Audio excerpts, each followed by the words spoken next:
This is Hanging Heavy.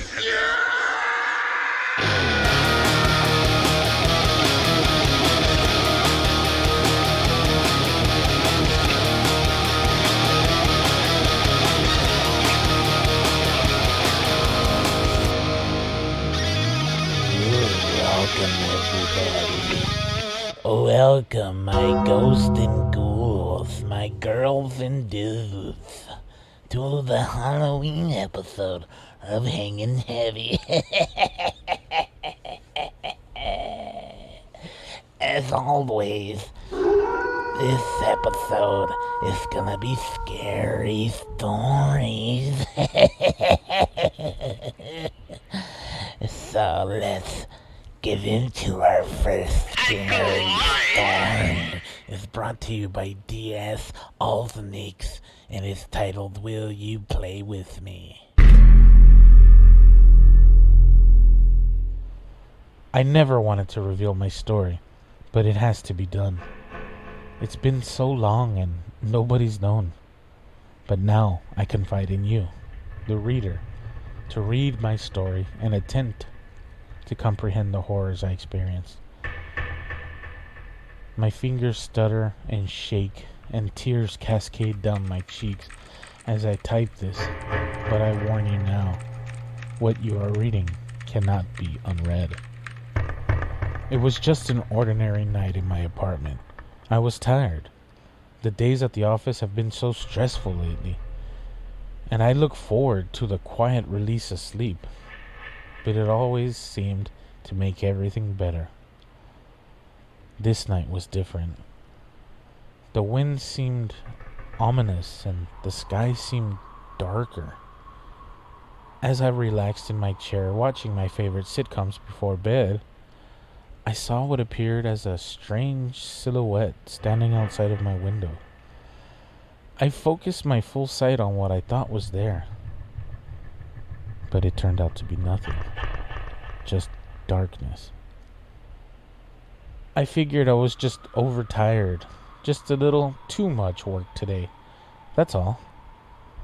I finished watching my show and retired to my bed. As I tried my best to sleep, I heard the door at the end of my bedroom creak.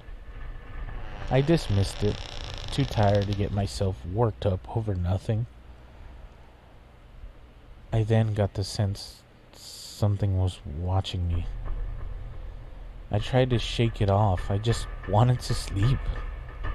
I finally heard something breathing heavily, slowly. At first I thought it was me and that I was psyching myself out, so I held my breath for a moment.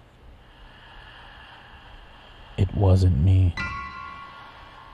I jolted upward from my bed and opened my eyes. I became frozen as I saw at the foot of my bed, a young girl with long black hair, around the age of 6, in a white nightgown. She stared at me with unblinking eyes and a wide smile. She had deep cuts covering her face, and her hands that hung at her side were covered in crimson. We both sat and stood staring at each other for a good moment, until she let out a horrifying, inhuman scream. At that moment, I tried to race for the door, but she leapt at me, digging her nails into my face, her dark black eyes inches away from mine, screaming all the way. The screaming became deafening, and I soon lost my balance and hit my head on the table next to my bed. I lost consciousness. I awoke in what appeared to be an empty basement. My clothes remained on except for my shirt. I struggled to find my balance. My head was covered in dry blood. I looked at my arms and there were cuts all down them. Writing down words I found, the words read, "Will you play with me?" It was also written on both of my sides. I gazed around the room in horror and found an iron door with blood seeping at the base. I slowly made my way there. There was no sign of this girl, although I feared she may be behind the door. Despite my fear, I had to go in. I had to. What I saw was horrifying. Bodies lay spread across the wide room and all the way to the stairwell on the opposite corner. Men, women, children, all of them just laying still. Cuts on their arms and legs, similar to mine. They also read, "Will you play with me?" Except these victims had something I didn't have. I looked at a nearby woman in horror. She laid on her back, stomach split open. As I came closer, what came into my sight was a large toy fire truck shoved in there with her entrails. I choked back vomit and I backed away. A man laying against the wall had a metal jack stuck into both of his eyes, with his skull caved in, and what lay next to him was a broken baseball bat, snapped in half in a pool of blood. A young boy laid lifeless in the middle of the room. His mouth was wide open, and sticking out of it was the beginning of a toy car track, almost as if it had been shoved down his throat. His chest was cut open and his heart laid next to his body. In place of where his heart was the dismantled pieces of a doll. I lost my control and I vomited.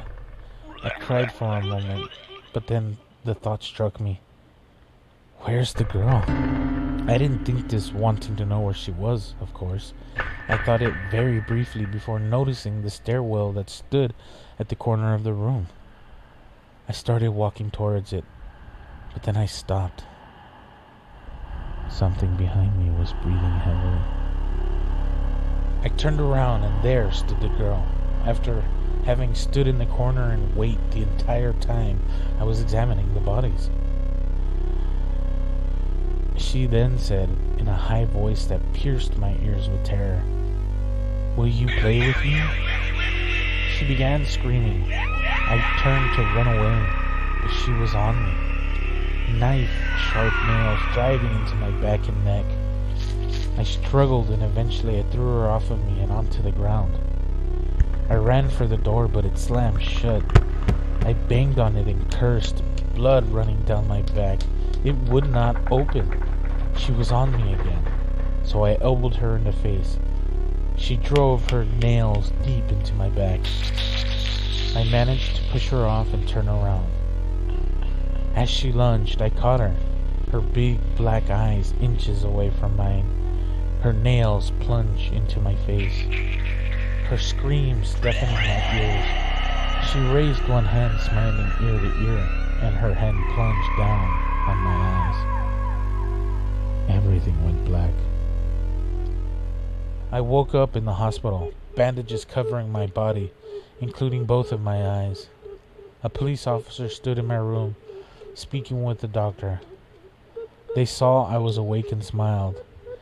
They informed me I was the only survivor of a mass murder, and the suspect, a middle-aged man, had been captured. I told them about the girl, but they said there was no girl found at the scene. They didn't believe me. They told me I should just rest. 2 weeks passed and I was cleared to leave. As I exited the hospital, permanently scarred on my arms, face, back, and sides, I passed the waiting room. It had some toys laying on the ground. A game of jacks, a toy fire truck, a doll, and a toy car track. Sitting with these toys was a small girl with long black hair. She wore a white gown. She looked up at me and smiled widely, and in a voice that pierced every cut on my body, she said, "Will you play with me?" This next story is brought to you by Robert Bauhauer. It's titled, "I'll Never Listen to ASMR Again."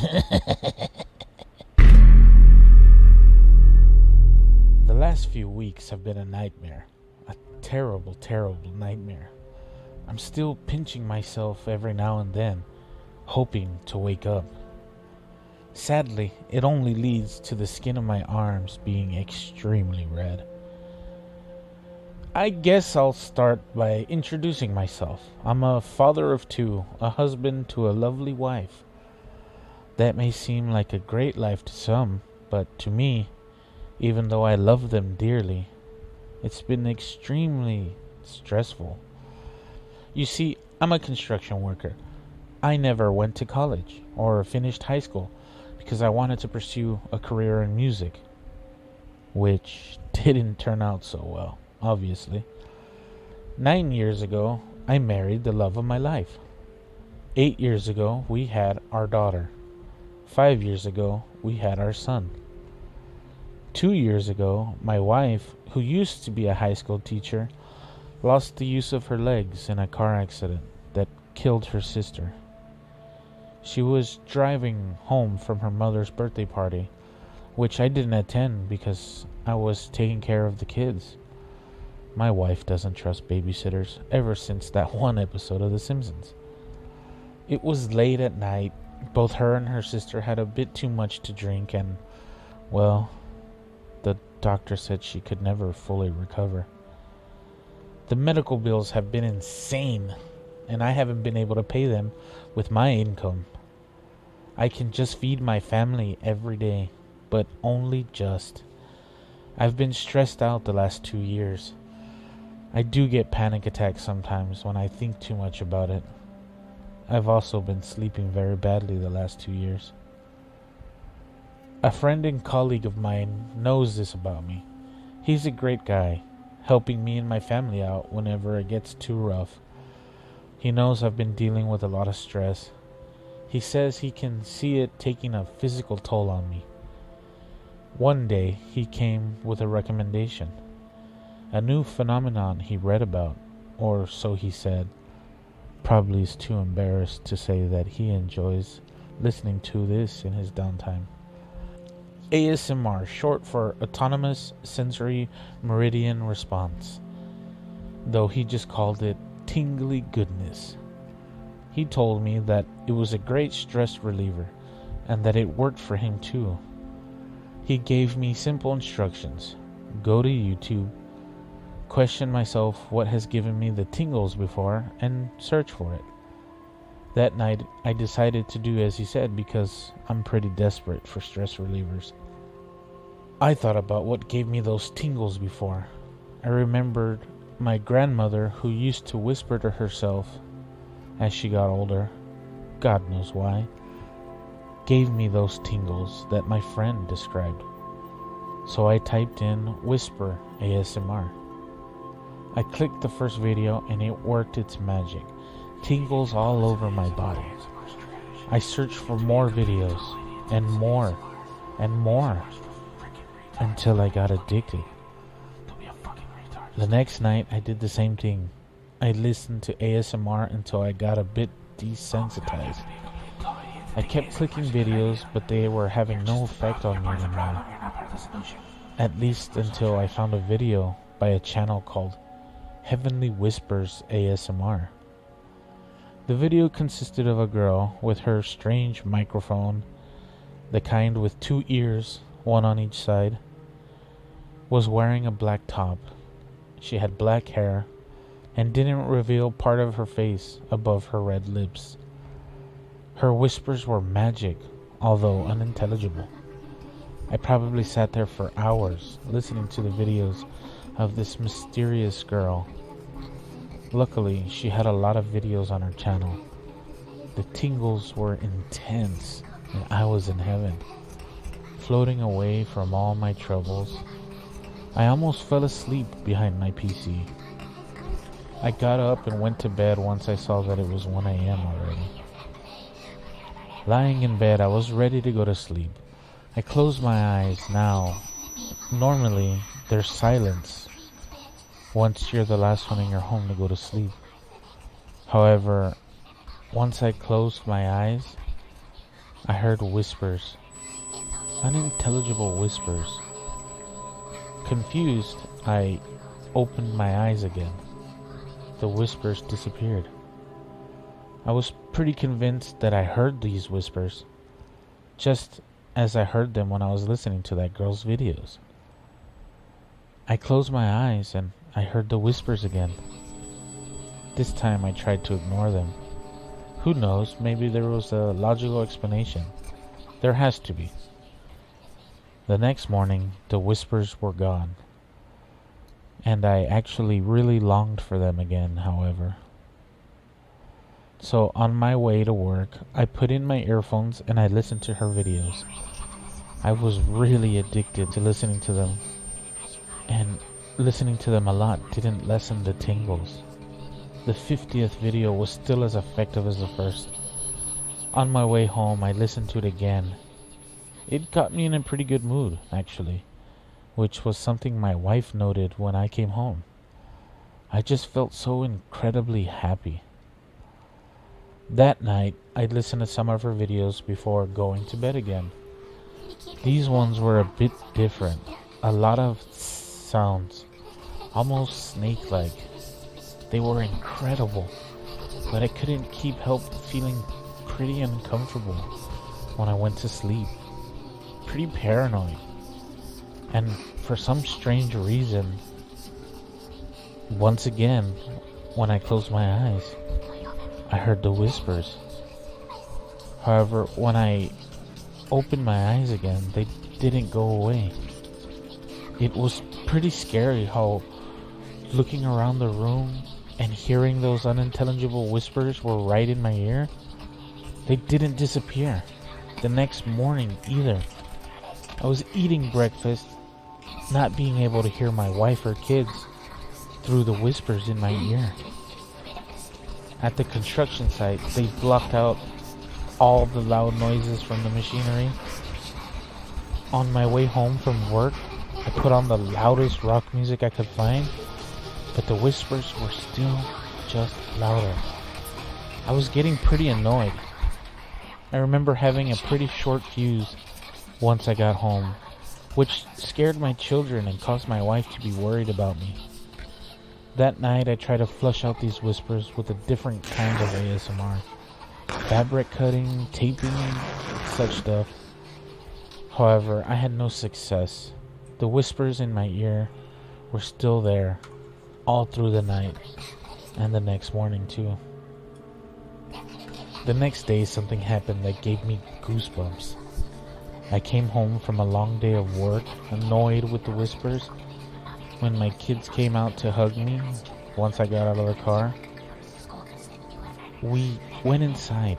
I cooked dinner, as usual, and then I went to my PC again to look up some solutions for the whispers. That's when my son came to me with a question that really confused me. He looked at me very confused and asked, Daddy, who's that woman in your car? In it? Now, that's a pretty weird question since there was no woman in my car. So I asked him what woman he was talking about. And he said, The one with the black hair in it. I was pretty confused, but I assumed it was just some weird game or whatever. He just kept asking, Daddy, the one with the black hair and the red lips in it. I got goosebumps once I heard him say that. But I just responded by saying there was no woman in my car and that it was getting ready for his bedtime. That night, I was trying to sleep despite the whispers when I heard the door to my bedroom open. Curious, I raised my head and looked in the direction of the door, where my daughter stood. Hey, sweetie, I said quietly, what's the matter? She just stood there, however, and I could see that she was crying. What's wrong? I asked. There's someone in me room, Daddy. She responded.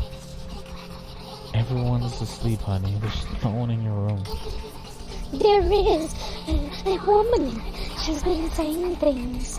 What's she saying, sweetie? I don't know. She's whispering. Now, if you've ever wanted to see a grown man almost shit his pants, that would have been your chance. I couldn't sleep that night. Not just the whispers interrupting the silence, but the whispers reminding me of what both my son and daughter had told me today. I've never felt so strange.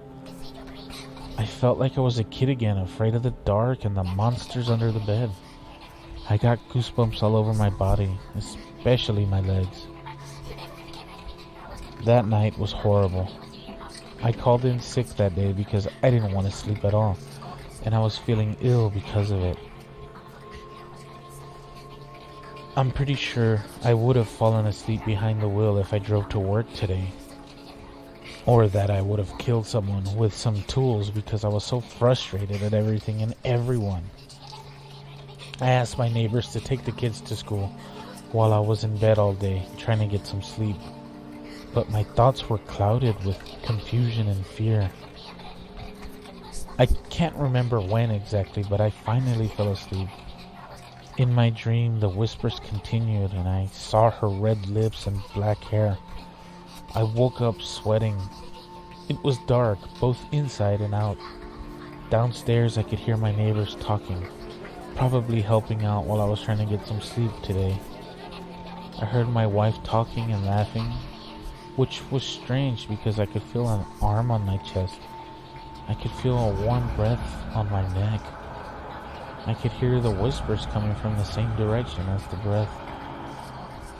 I looked into her dark face with her red lips and her blue eyes. I screamed and ran out of the bedroom, downstairs, almost falling. I really couldn't explain what happened to the neighbors, my wife, or my kids. It was pretty embarrassing, but I didn't feel embarrassed. I was scared. It's been 6 days now since this occurred. I can still hear the whispers. I'm not sure if I'll ever get rid of them. And I'm pretty sure I'll never get rid of that feeling that I'm never alone. There's one thing I'm sure of. I'll never listen to ASMR again. This next story was written by Blair Daniels. And it's called I Bought a Voodoo Doll on eBay. Voodoo doll, highly effective, brand new. 100% cotton, handcrafted voodoo doll for all your vengeful needs. No crafting necessary. Just write your target's name across the chest. No sewing, cutting, or gluing. Warning: do not use this doll to kill or severely injure. The Magical Arts Voodoo Doll trademark is designed for inflicting minor wounds only.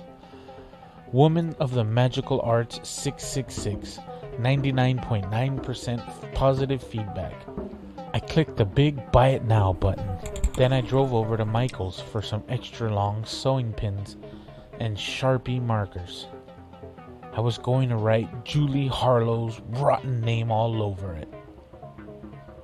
They knew my secret. Sarah Harper caught me oogling her in the locker room. She told Kendall Kowalski, who told Julie Harlow, who told everyone. News travels fast in my high school. Any high school. But an all-girls prep school? I didn't stand a chance. When I entered the locker room after gym on Monday, things got bad. "Emily's coming," someone said, followed by a hurry rustling. In seconds, all the girls had their towels on. Some had even pulled on pants and shirts, backing away haphazardly. They stared at me silently as I trudged to my locker. And then the whisper started. "But she doesn't look gay. Hey, she was looking at my legs. What a pervert." I heard she only does threesomes. Yeah, that's how bisexuals are. Slut. I felt the tears burn my eyes as they threatened to fall. But I took a deep breath and steeled myself against the whispers. They were all rumors, lies, gossip. The only truth in them that I was, in fact, bisexual. At lunch, I ate alone outside. I was halfway through my sandwich when I heard a voice. Emily? It was Julie Harlow, one of the popular girls. She looked out of place, alone on the grass, without her usual friends. Can I talk to you? Sure, I said, patting the grass next to me. She straightened her skirt and lowered herself gingerly onto the ground. I'm so sorry for telling everyone, for the way everyone's been acting towards you. And I want you to know that I know how you feel. Is she really gonna say what I think she's gonna say? I feel that way about girls too. I stared at her in shock. And her brown eyes locked with mine. My heart fluttered in my chest. She then leaned in, just the slightest, tiniest bit. But I understood. I leaned in and kissed her. It was gentle, soft, and sweet. So different from any kiss I'd ever gotten from a guy. My arms fell clumsily on her shoulders. I pulled her against me. Her breast brushed against mine. I felt a surge of... She jerked away with a crooked grin and my lipstick staining her lips. Julie? She began to laugh. You're a fucking dyke. I knew it. Then she turned to the window, giving a thumbs up. I followed her gaze. There stood half the school, eating their lunch, watching us. Some of the girls were laughing and hollering. Others were pushing away their trays, a look of total and utter disgust on their faces. Still others looked absolutely scandalized, averting their eyes and moving to leave. She planned this. She wanted to humiliate me. Heat rose to my face, tears burned my eyes, and then I felt the rage boiling in my blood, under my skin. Why did you do that? I yelled at her as she sauntered back towards the lunchroom. She shrugged. Why not? And then she disappeared inside. Several days later, the package came in on Wednesday. I tore it open to find a tiny humanoid doll inside. It wasn't the creepy looking voodoo dolls of old. It was actually kind of cute. 2 printed eyes, some gender vague black hair, and a tag along the bottom that read Made in China. I uncapped the Sharpie and wrote Julie Harlow across its chest. Then, for good measure, I wrote her name across the arms, the legs, and the back. I pulled one of the pins out from the box and plunged it into her left leg. Thursday morning, Julie arrives late. She hobbled into Algebra 2 halfway through the class, limping, wincing, awkwardly lowering herself into a chair near the back. I waited for the laughter, the whispers. They never came. Instead, there was an outpouring of support. Oh my God, Julie, are you okay? What happened to you? Let me help you with your books. I stared incredulously as the girls and Mr. Vassar actually helped her, complimented her, supported her. This was not the revenge I envisioned. Rage boiled in my blood. As soon as the school bell rang, I raced home. I ran up to my room and grabbed the doll from my dresser, and I stared at it with hatred. I plucked the pin out of the leg, and then I opened the box and pulled out a handful of pins. 10, maybe 20, maybe more. I didn't stop to count them. In one swift motion, I plunged all of them into her chest, and then I threw the doll on the ground and stomped on it. That'll teach her, I muttered. Then I felt it. The breath was sucked from my lungs. A crushing, searing pain burst in my chest. I collapsed on the floor. I woke up to my mother leaning over me. Oh my God, Emily! She wiped tears away. How are you feeling? I was laying in a hospital bed. Doctors and nurses shuffled out into the hallway, beeps filling the room from some sort of monitor. What happened? I said. My voice was weak. The doctor said you had some kind of heart attack. She sniffled and tried not to cry. They don't know what caused it. You're so young. Her voice crumbled to sobs. She threw her arms around me. They might not know what caused it, but I do. Because when I got home a few days later, the voodoo doll no longer had the name Julie Harlow written across it. It had a different name, a new name. My name.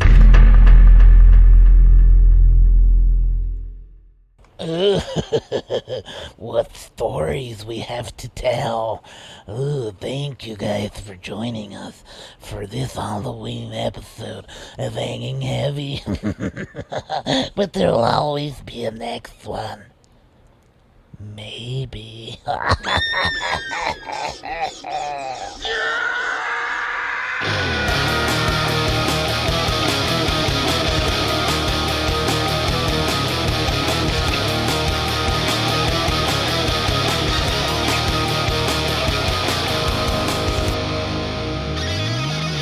This is Hanging Heavy.